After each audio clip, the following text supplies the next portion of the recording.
Sejauh ini, kita telah menemukan lebih dari 5.000 planet ekstra surya. Kira-kira 100 diantaranya berada di zona layak huni bintangnya dan mungkin cocok untuk kehidupan. Teknologi kita tidak begitu sempurna untuk menemukan jejak spesies asing di sana. Tetapi dengan kecerdasan buatan, setidaknya kita bisa membayangkan seperti apa kehidupan di planet-planet itu berdasarkan data yang kita miliki. Dan coba tentukan apakah seseorang dapat bertahan hidup di tempat lain selain bumi.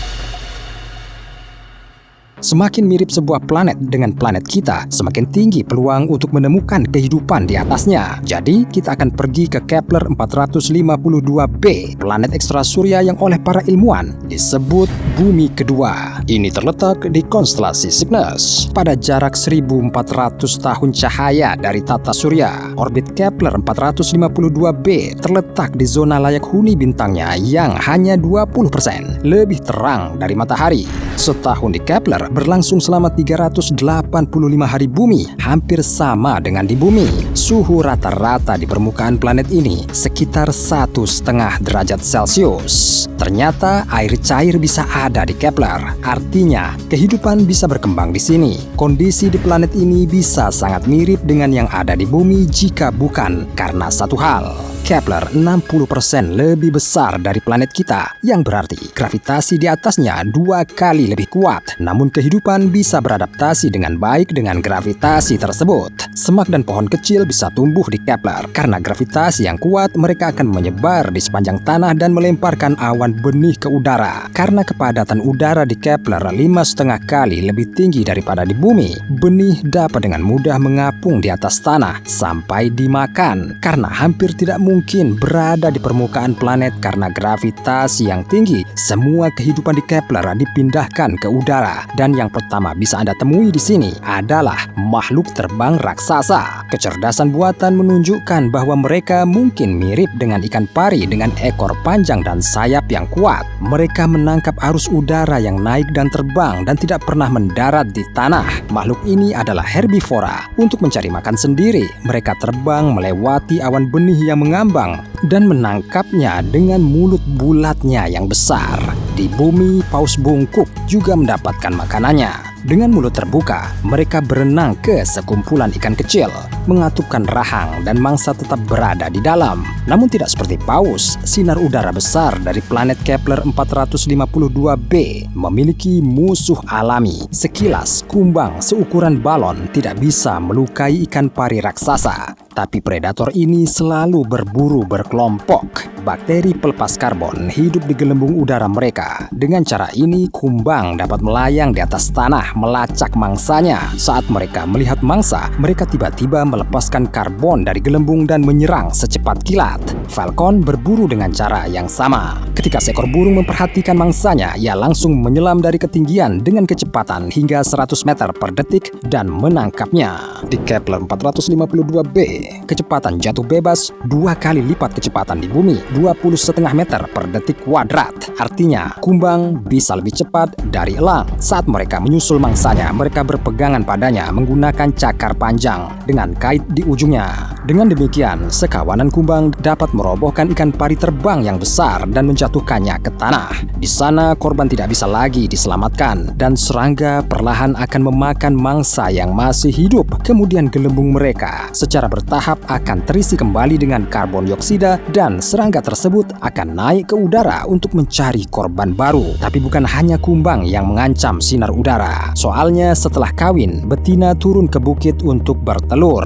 Karena bobotnya yang luar biasa dan gravitasi yang kuat, mereka tidak dapat lagi lepas landas dan mati di dekat penetasan. Saat anak ayam menetas, perjalanan berbahaya ke tepi tebing menanti mereka. Dari sana, anak ayam melompat menangkap arus udara dan lepas landas. Namun, di sepanjang jalan, mereka mungkin disusul oleh pemakan bangkai yang digambarkan AI sebagai makhluk invertebrata tak berbentuk. Penampilan aneh mereka adalah hasil evolusi karena ini adalah satu-satunya cara untuk bertahan hidup dalam gravitasi tinggi. Pemakan bangkai menangkap anak ayam dengan menjatuhkannya di atasnya. Mereka membungkus korban dan mulai mencernanya. Dari ratusan anak ayam, hanya belasan yang mencapai tepi tebing.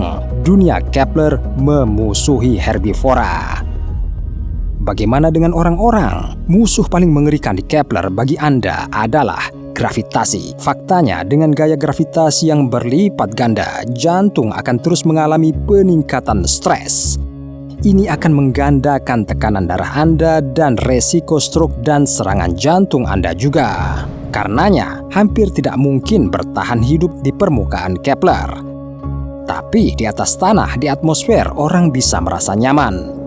Kalau tidak, kita harus membangun kota terapung. Tetap saja, Kepler bukanlah planet paling kejam tempat adanya kehidupan.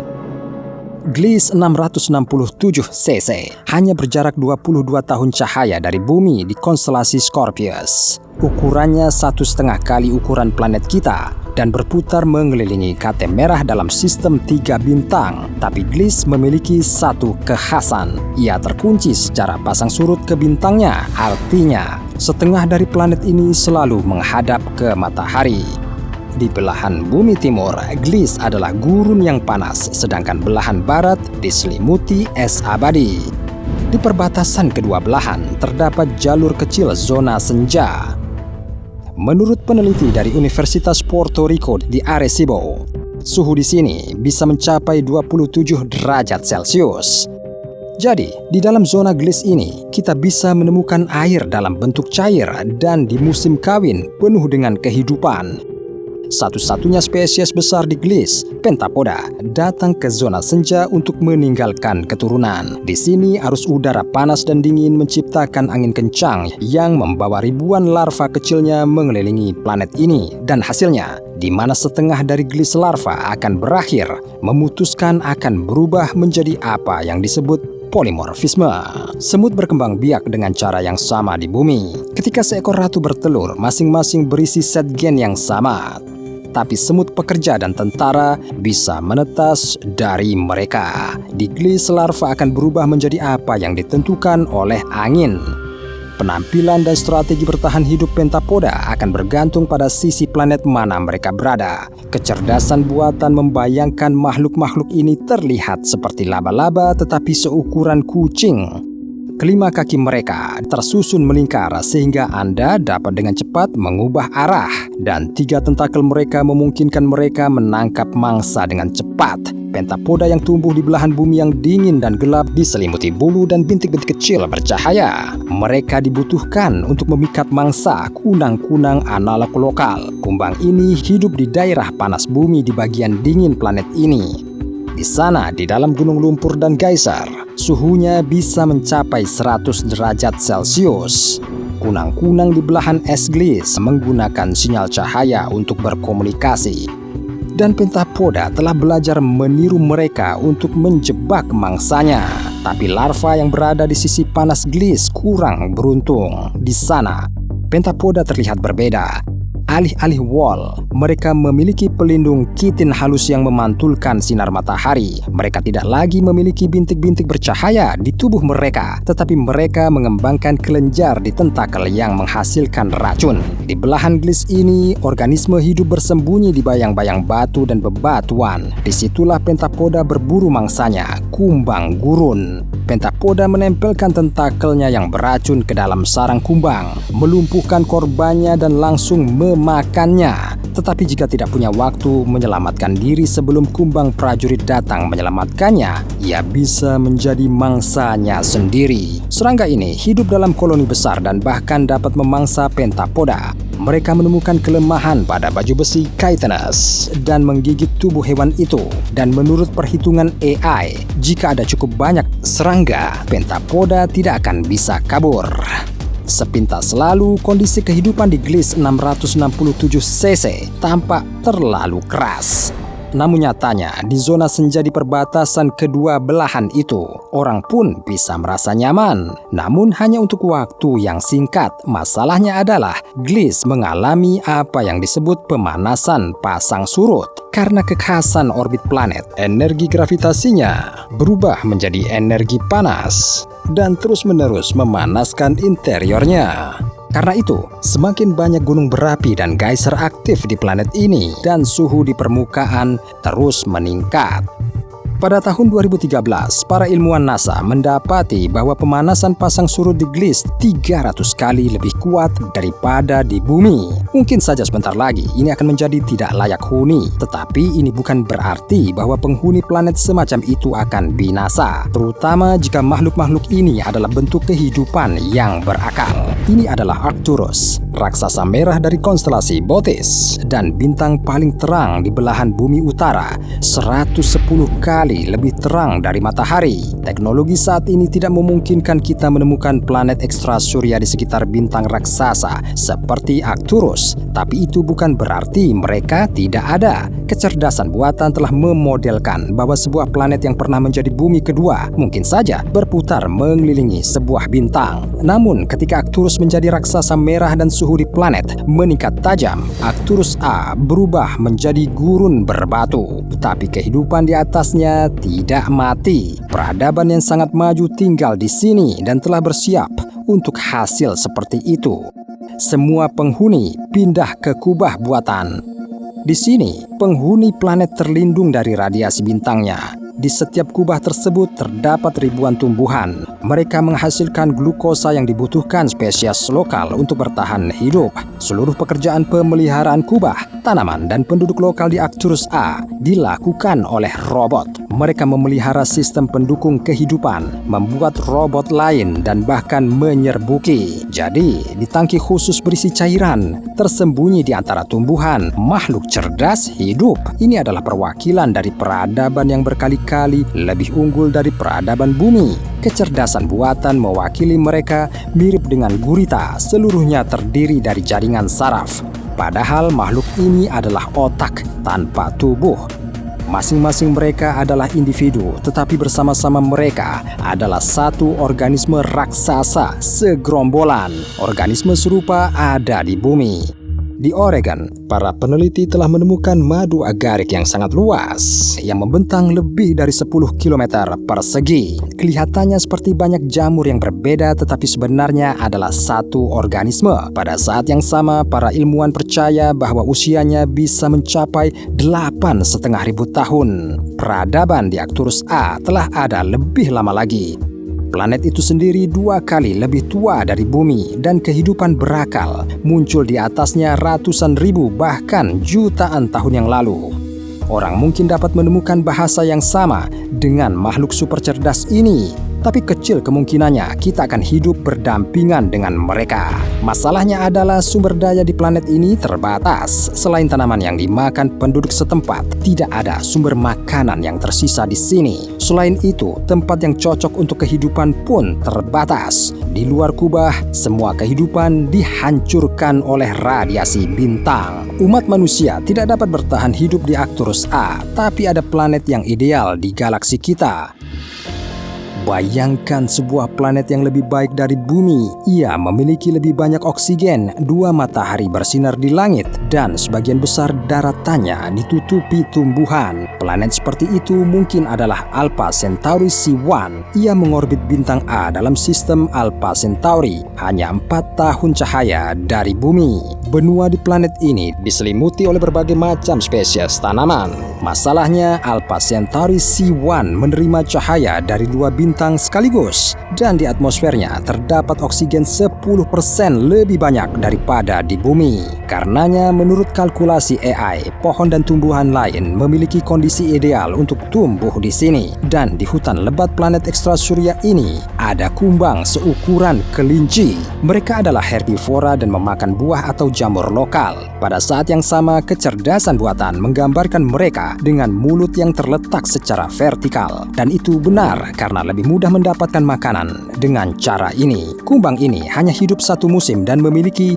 banyak musuh alami. Jadi mereka bereproduksi dengan cara yang tidak biasa. Jantan dan betinanya menghasilkan larva yang menemukan satu sama lain dengan bau dan bergabung menjadi satu embrio. Embrio ini tumbuh menjadi kepompong dan menggunakan tentakelnya untuk menempel di dahan pohon terdekat. Hanya dengan cara ini, ia dapat bertahan di musim dingin yang keras. Kumbang itu sendiri mati saat hawa dingin datang atau menjadi korban predator lokal. Dalam perjalanan evolusi, makhluk-makhluk ini mirip dengan monyet darat, mengembangkan sepasang kaki tambahan. Mereka lebih panjang dan lebih tipis dari yang lain, dan mereka hanya memiliki 3 jari yang diakhiri dengan cakar melengkung yang tajam. Dalam keadaan tenang, predator melipat cakarnya di dada, dan selama berburu mereka bisa melemparkannya ke depan dan menangkap mangsanya. Tapi hewan ini bukanlah makhluk paling berbahaya di Alpha Centauri C1. Padahal planet ini milik jamur.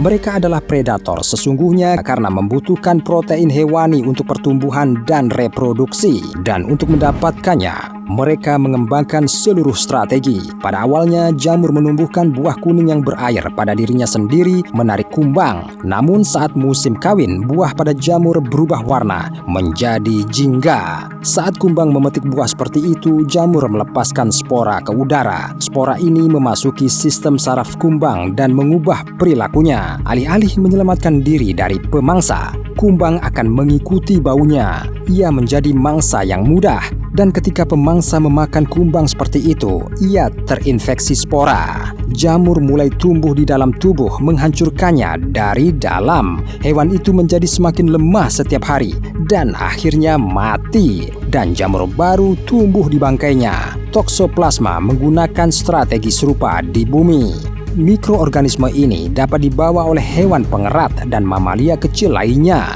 Namun untuk menyelesaikan siklus perkembangbiakan, Toxoplasma harus masuk ke dalam tubuh kucing. Pada tahun 2000, para peneliti di Royal Society of London mendapati bahwa mikroorganisme ini dapat mengubah perilaku mencit dan tikus dengan memasuki otak mereka. Itu benar-benar membuat hewan pengerat tidak takut, memaksa mereka keluar dari persembunyian dan mengikuti bau kucing. Dan pada 2007, sebuah studi baru tentang Toxoplasma keluar. Menurutnya, mikroorganisme ini dapat mempengaruhi proses biokimia di otak manusia, bahkan mengubah kepribadiannya. Para peneliti belum mengetahui apakah spora jamur pada Alpha Centauri C1 memiliki efek serupa. Tapi untuk berjaga-jaga, pemukim pertama sebaiknya menjauh dari mereka. Selain jamur aneh, Alpha Centauri C1 adalah planet yang sempurna untuk manusia. Iklim di sini agak mirip dengan bumi, tetapi berbeda keekstrimannya. Musim panas di planet ini menyerupai bulan-bulan terpanas di ekuator bumi. Dan musim dingin, suhu bisa mencapai minus 90 derajat Celcius. Di bumi, suhu seperti itu pernah tercatat di Antartika, di stasiun Fujidome. Orang dapat bertahan hidup pada suhu serendah itu di tempat-tempat yang dilengkapi peralatan khusus. Paling tidak, Anda bisa bermigrasi dari satu tempat ke tempat lain untuk bertahan di musim dingin. Di Alpha Centauri C1, Anda sering melihat malam putih. Masalahnya, planet itu berputar dalam sistem bintang 3. Bintang asalnya, Alpha Centauri A, memancarkan cahaya dan panas paling banyak. Bintang kedua, Proxima Centauri, letaknya lebih jauh dari yang lain dan tampak seperti bulan redup di langit. Terakhir, bintang ketiga, Alpha Centauri B, adalah matahari kedua yang sebenarnya. Namun terkadang karena kekhasan orbitnya, cahayanya dapat berasal dari belahan planet tempat seharusnya ada malam. Ini dapat mengubah siklus melatonin di otak, dan orang akan tidur dengan cara yang berbeda. Misalnya, bukan 8 jam berturut-turut, tetapi 2 jam 4 kali sehari. Ada satu fitur lagi, orang-orang di sini akan selalu sedikit pusing karena kelebihan oksigen. Terlepas dari semua kekurangan, Alpha Centauri A adalah yang paling dekat untuk menjadi planet ideal bagi manusia. Ingat, kalau AI memodelkan planet ekstrasurya berdasarkan seperti apa kehidupan di bumi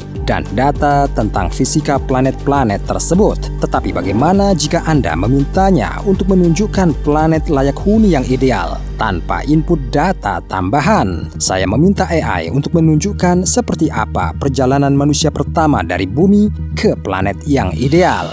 Dan hasilnya seperti ini.